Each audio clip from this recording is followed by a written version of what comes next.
سورہ الذاریات 27واں پارہ آیات نمبر 55،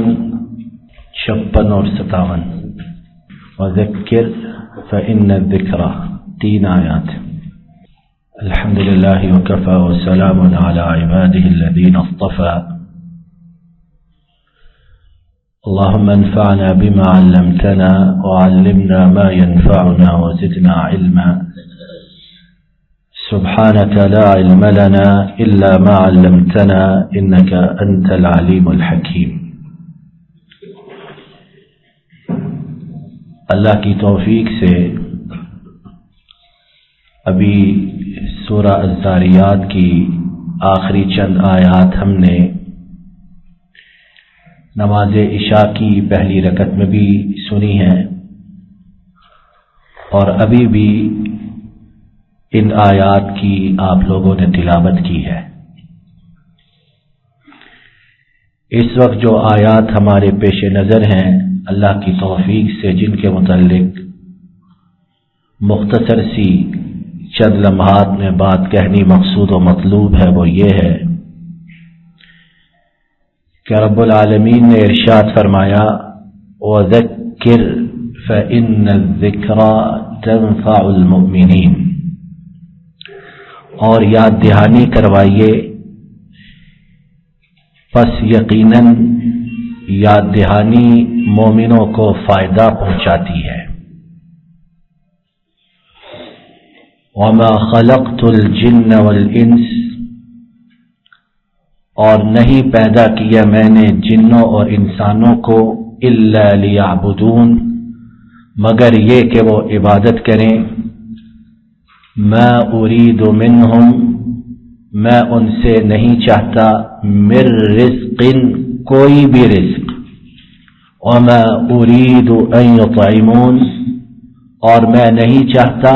کہ وہ کھانا کھلائیں۔ ان آیات کے اندر نہ جانے حکمتوں کے، دروس کے، عبرتوں کے، فوائد اور نصائح کے کیا کیا سمندر اور خزانے موجود ہیں، اللہ ہی انہیں بہتر جانتا ہے۔ لیکن معمولی اور عاجزانہ سمجھ میں جو چند باتیں تھوڑے سے وقت میں ہم سن سمجھ سکتے ہیں، وہ ایک دو کر کے اللہ کی توفیق سے سننے سمجھنے کی کوشش کرتے ہیں۔ پہلی بات، ان آیات کریمہ سے ہمیں یہ معلوم ہوتی ہے کہ یاد دہانی جو ہے، خیر کی بات پہنچانی جو ہے، لوگوں کو خیر کی نصیحت کرنی جو ہے، وہ کس قدر ضروری ہے۔ ان آیات سے پہلے کی آیات میں دیکھیں کہ اللہ نے اپنے حبیب کریم صلی اللہ علیہ وسلم کو حکم دیا کہ جو بدبخت سرکش باغی لوگ ہیں ان سے اعراض کیجئے، منہ پھیر لیجئے۔ لیکن منہ پھیرنے سے مراد یہ نہیں کہ انہیں نصیحت کرنی چھوڑنی ہے، یہ نہیں مراد۔ منہ پھیر لیجئے، ان کی غلط سلط باتوں سے صرف نظر کیجئے، لیکن نصیحت کرتے رہنا ہے، خیر کا پیغام پہنچانا، اسے نہیں چھوڑنا ہے۔ تو پہلی بات یہ کہ ہر قسم کے حالات میں، عسر ہو، یسر ہو، تنگی ہو، کشادگی ہو، خوشی ہو، غمی ہو، ہر قسم کے حالات میں نیک خیر کا، بھلائی کا پیغام پہنچانا، اس کا ہمارے نبی کریم صلی اللہ علیہ وسلم کو حکم دیا گیا، اور آپ کی اتباع کرتے ہوئے آپ کی جو امت ہے، آپ کے جو ماننے والے ہیں، ان کے لیے بھی یہی حکم ہے۔ دوسری بات جو ہمیں معلوم ہوتی ہے وہ یہ ہے کہ اللہ تعالیٰ نے ارشاد فرمایا کہ یاد دہانی کیجئے، کیونکہ یاد دہانی مومنوں کو فائدہ پہنچاتی ہے۔ تو کیا جو مومن نہیں ہے اس کے لیے اس میں فائدہ نہیں ہے؟ کتنے غیر مسلم، کتنے راہ راست سے بھٹکے ہوئے، جنہیں یاد دہانی کروائی جائے، نیکی کی بات پہنچائی جائے تو وہ اللہ کے فضل و کرم سے اسے مانتے، اس پر عمل پیرا ہوتے ہیں۔ تو دوسری بات ہمیں یہ معلوم ہوئی کہ اللہ کے سوا کسی کو علم غیب نہیں کہ وہ یہ جانے کہ کس پر یہ بات اثر انداز ہوگی اور کس پر نہیں ہوگی۔ لہذا ہماری ذمہ داری کیا ہے کہ نیک و بد کی تمییز کیے بغیر حالات احوال کے مطابق خیر کے پہنچانے کا پیغام جاری رکھیں، اس مشن میں کسی کوتاہی اور غفلت کا شکار نہ ہوں۔ اور یہاں ضمنی طور پر نبی کریم صلی اللہ علیہ وسلم سے بھی علم غیب کی نفی کی گئی ہے، کیونکہ آپ صلی اللہ علیہ وسلم اللہ کے رسول اور نبی ہیں، لیکن انہیں بھی نہیں معلوم کہ کس نے ان کی بات سے فائدہ اٹھانا اور کس نے نہیں اٹھانا ہے۔ 13 برس مکے میں رہے، چند سو لوگوں کے علاوہ کسی نے اسلام قبول نہ کیا۔ پیغام تو سب کو پہنچاتے رہے آپ، ہزاروں کی آبادی ہوگی یا شاید اس سے بھی زیادہ، لیکن چند سو کے علاوہ کسی نے اسلام قبول نہ کیا۔ تو کیا آپ صلی اللہ علیہ وسلم نے خیر کی بات کہنی چھوڑ دی کہ فائدہ صرف مومنوں کے لیے ہے، انہیں ہی سکھلاؤں گا، باقیوں کو میں نے تبلیغ نہیں کر دی؟ یا آپ کے علم میں تھا کہ فلاں جو بخت سردار ہے اس نے کبھی اسلام قبول کرنا ہی نہیں، لہذا اسے اسلام کی دعوت نہیں دینی؟ ایسی کوئی بات نہ ہوئی۔ آپ برابر 13 برس اسلام کی دعوت دیتے رہے۔ جو سلیم الفطرت لوگ تھے اللہ نے انہیں ہدایت دی، اور جو باغی سرکش اللہ نے انہیں ہدایت سے اور صراط مستقیم پر چلنے سے محروم رکھا۔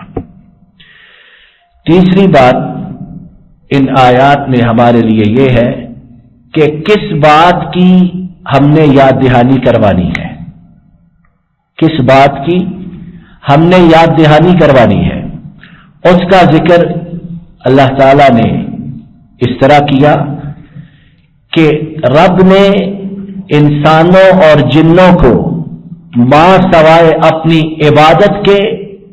اور کسی چیز کے لیے پیدا نہیں کیا۔ اور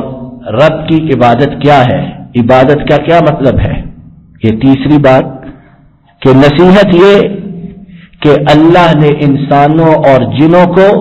اپنی عبادت کے لیے پیدا کیا۔ عبادت کیا ہے؟ عبادت ہے بندگی، عبادت ہے بندگی۔ عربی میں اللہ کا جو بندہ ہے اسے عبد کہا جاتا ہے، عبد عبادت کرنے والا اپنے مالک خالق کی۔ اب یہ جو عبادت ہے اللہ کی،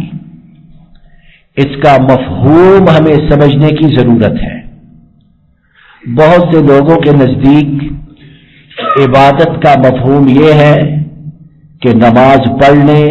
رمضان میں روزے رکھنے، حج کرنے، زکوٰۃ دے دے تو گویا ہم نے 100% اللہ کی بندگی اس کا تقاضا پورا کر دیا ہے۔ یہ بندگی میں اعلیٰ ترین چیزیں ہیں، اس میں کوئی شک نہیں، لیکن بندگی کے اور بھی بہت سے تقاضے ہیں، بندگی کے اور بھی بہت سے متطلبات ہیں جن کے سمجھنے میں یا کرنے میں بہت سے لوگ غلط فہمی کا شکار یا غلط راستے پر ہیں۔ کیا ہے وہ؟ مسجد کے اندر تو اللہ کی بندگی ہو گئی پوری، لیکن بازار کے اندر اگر اللہ کی بندگی کے تقاضوں کو پورا نہ کیا، بازار میں اس طرح خرید و فروخت نہ ہوئی جس طرح کہ اللہ اور اس کے رسول نے حکم دیا، بازاروں کے اندر اس طرح چلنا پھرنا طور اطوار اختیار نہ کیے گئے جس طرح کے شریعت میں موجود ہیں، تو گویا ہم اللہ کی بندگی کے دائرہ کار میں پورے داخل نہیں ہوئے۔ عدالت ہے، تھانہ ہے، کچہری ہے، ویسے کوئی تہجد گزار ہے، لمبی رات کو اٹھ کر عبادت کرتا ہے، لیکن صبح عدالت میں جا کر جھوٹی گواہی دیتا ہے، صبح عدالت میں جا کر بے گناہ کے خلاف جھوٹا پرچہ کرواتا ہے، صبح جا کر عدالت میں منصف جج کی سیٹ پر بیٹھ کر لوگوں پر ظلم و ستم کرتا، انہیں اپنے بغض و عناد کا نشانہ بناتا ہے، تو اس کی بندگی نامکمل ہے۔ اسی طرح گھریلو زندگی میں کوئی نماز روزے کا بہت پابند ہے، لیکن گھر کے اندر اس کے معاملات اس بندگی کی، اللہ کے فرامین کی، رسول کریم صلی اللہ علیہ وسلم کے فرمودات کی نفی کرتے ہیں، تو گویا اس کی بندگی جو ہے وہ پوری نہیں ہے۔ تو تیسری بات ان آیات کے ضمن میں جو میرے آپ کے سمجھنے کی ہے وہ یہ ہے کہ بندگی کا مقصد صرف چند مخصوص عبادات کی ادائیگی نہیں ہے، بلکہ زندگی کے ہر گوشے میں، ہر قدم پر، ہر گھڑی، ہر ثانیہ، ایک ایک چیز میں اللہ رسول کے احکامات کی پاسداری کرنا وہ عین بندگی ہے، اور اگر اس میں کوئی کمی بیشی کرے تو وہ خود اپنا جائزہ لے کہ اللہ نے انسانوں کو، جنوں کو جس بات کے لیے پیدا کیا، اس بات کو پورا کرنے کے تقاضوں سے وہ کتنا دور کھڑا ہے۔ چوتھی بات ان آیات سے جو معلوم ہوتی ہے وہ یہ ہے کہ اللہ کی بندگی جو ہے اس میں حقیقی چیز یا اس میں مرکزی حیثیت کس چیز کو حاصل ہے، اور اس بات میں بھی بہت سے لوگ بڑی بنیادی غلطی کرتے ہیں، عبادت کرتے ہیں اور اپنے تئیں اپنی نیت کے حساب سے بہت اچھی اچھی عبادات کرنے کا دعویٰ کرتے ہیں، لیکن اللہ کی عبادت کی بنیادی چیز جس کے ارد گرد ساری عبادات گھومتی بندگی کا اثر محور وہ کیا ہے کہ اللہ کے ساتھ کسی اور کو ان کا شریک نہ ٹھہرایا جائے۔ بندہ صرف 5 نمازیں نہیں، فرض 5 نمازیں صرف یہ نہیں، تہجد بھی پڑھ لے، اشراق بھی پڑھ لے، ضحیٰ چاش کے نوافل بھی پڑھ لے، دن بھر بھی نوافل ادا کرتا رہے، لیکن اللہ کی وحدانیت کے معاملے میں وہ یکسو نہیں، اسے پتہ نہیں کہ اللہ کے سوا کسی اور کو بھی ساتھ شریک کر رہا ہے، تو ایسی بندگی کی اللہ کے ہاں ٹکے کی کوئی حیثیت نہیں۔ اللہ تعالیٰ نے سورہ بقرہ میں یا ایھا الناس اعبدوا ربکم، ابتدائی آیات سورہ بقرہ پہلا پارہ، اے لوگوں اپنے رب کی عبادت کرو۔ ترجمان القرآن جو ہے حضرت عبداللہ ابن عباس رضی اللہ عنہما، ان سے جو اس آیت کریمہ کی تفسیر مروی ہے، انہوں نے کہا یا ایھا الناس وحدوا ربکم، اے لوگوں عبادت کا مطلب یہ کہ اپنے رب کی وحدانیت کا اقرار کرو، اس اکیلے کو عبادت کے لائق سمجھو کہ اس کے سوا نہ کوئی معبود برحق ہے اور نہ ہی کسی کی عبادت کرنا کسی بھی طریقے سے کسی بھی انسان اور جن کے لیے جائز اور روا ہے۔ تو چوتھی بات مجھے آپ کو یہ معلوم ہوئی کہ عبادت کا مرکزی نقطہ جس پر ساری عبادت کی بنیاد ہے وہ اللہ تعالی کی توحید کا اس طرح اقرار کرنا کہ اس میں کسی دوسرے کی شرکت کا کوئی شائبہ، ذرہ برابر، رتی برابر کسی دوسرے کی شرکت نہ ہو۔ اور اللہ معاف کرے، اس معاملے میں بڑے بڑے عبادت گزار ٹھوکر کھائے ہوئے، راہ راست سے ہٹے ہوئے، بڑی بڑی لمبی عبادات کرنے والے، لیکن کتنے معاملات میں وہ توحید کے معاملے میں راہ راست سے ہٹ جاتے ہیں۔ توکل جو دلی کام ہے، بہت اللہ کی عبادت کی، لیکن دل میں توکل اللہ کے ساتھ ساتھ کسی اور پر بھی ہے، تھوڑا سا امید اللہ کے ساتھ ساتھ اس کی رحمت کے علاوہ کسی اور پر بھی ہے تھوڑی سی۔ تو کتنے لوگ اس طرح اپنی عبادات شاید ان سے ہاتھ دھو بیٹھتے اور ان کے ثواب سے محروم ہو جاتے ہیں۔ پانچویں بات جو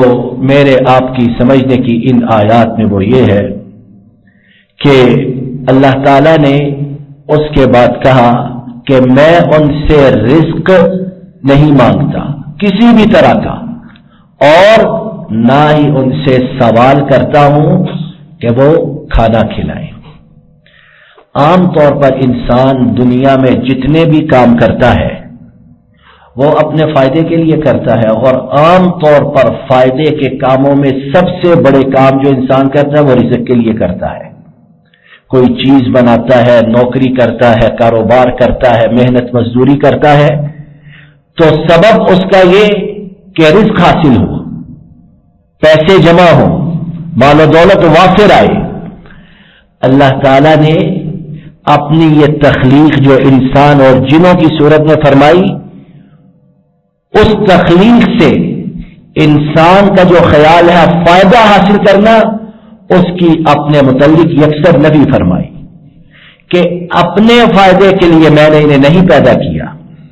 کہ مجھے رزق دیں، کھانا کھلائیں، میری طرفداری کریں، ووٹ دیں، چندہ دیں، نعرے لگائیں، جلوس نکالیں، ریلیاں، کوئی اس طرح کی بات نہیں۔ تخلیق اس لیے کی کہ بندے کا اپنا فائدہ ہو، اور بندے کا اپنا فائدہ کس میں ہے کہ رب کا عبادت گزار بندہ بن جائے۔ تو یہاں رب کی شفقت، مہربانی مخلوق پر، انسان و جنوں پر دیکھیے کہ تخلیق تو کی، شاہکار بنایا، لیکن اس میں بھی بندے کا فائدہ پیش نظر رہا کہ بندہ فائدے میں رہے، رب کی عبادت کرے، دنیا میں بھی سرخرو ہو اور آخرت میں بھی کامیاب و کامران ہو جائے۔ تو پانچویں بات مجھے آپ کو جو ان آیات سے سمجھ آئی کہ رب کی بندگی، رب کی عبادت، اس میں رب کا فائدہ نہیں، کہ ان کی سلطنت، ریاست، حکومت، بادشاہت تو اتنی وسیع اور اتنی لازوال ہے کہ آدم سے لے کر قیامت تک آنے والے سارے بے ایمان ہو جائیں، ان کی کبریائی کا انکار کر دیں، ان کی بادشاہت میں رتی برابر کوئی فرق نہیں، اور اگر سارے یکجان ہو کر ایک دل کی طرح ان کی بندگی کرنے لگے، وہ اتنا بے نیاز غنی عن العالمین کہ ان کی بادشاہت میں رتی برابر کوئی اضافہ نہیں۔ تو بندگی کا فائدہ میرا، آپ کا، ہر عبادت کے کرنے والے کا۔ وقت ختم ہوا چاہتا ہے، جتنی بات بیان ہوئی ہے اللہ تعالیٰ اپنے فضل و کرم سے اسی بات میں میرے لیے، آپ کے لیے برکت ڈالے، ہمیں اخلاص عطا فرمائے، اور جو بات کہیں سنی گئی اپنے فضل و کرم سے اس پر اخلاص کے ساتھ عمل کرنا، اور پھر اخلاص کے ساتھ ہی دوسروں کو اس کی طرف بلانا ہمارے نصیب میں فرمائے اور ہمارے لیے آسان اور سہل فرمائے۔ اللہ تعالی ہمارے گناہوں کو معاف فرمائے، ہماری بیماریوں پریشانیوں کو دور فرمائے، آنے والے مصائب سے، آنے والی بیماریوں پریشانیوں سے ہماری حفاظت فرمائے۔ جن آفات میں، بیماریوں میں، پریشانیوں میں ہم مبتلا ہیں، اپنے فضل و کرم سے ہمیں ان سے مکمل طور پر چھٹکارا عطا فرمائے۔ ربنا ظلمنا انفسنا وان لم تغفر لنا وترحمنا لنكونن من الخاسرين ربنا آتنا في الدنيا حسنة وفي الآخرة حسنة وقنا عذاب النار وصل اللهم على نبينا محمد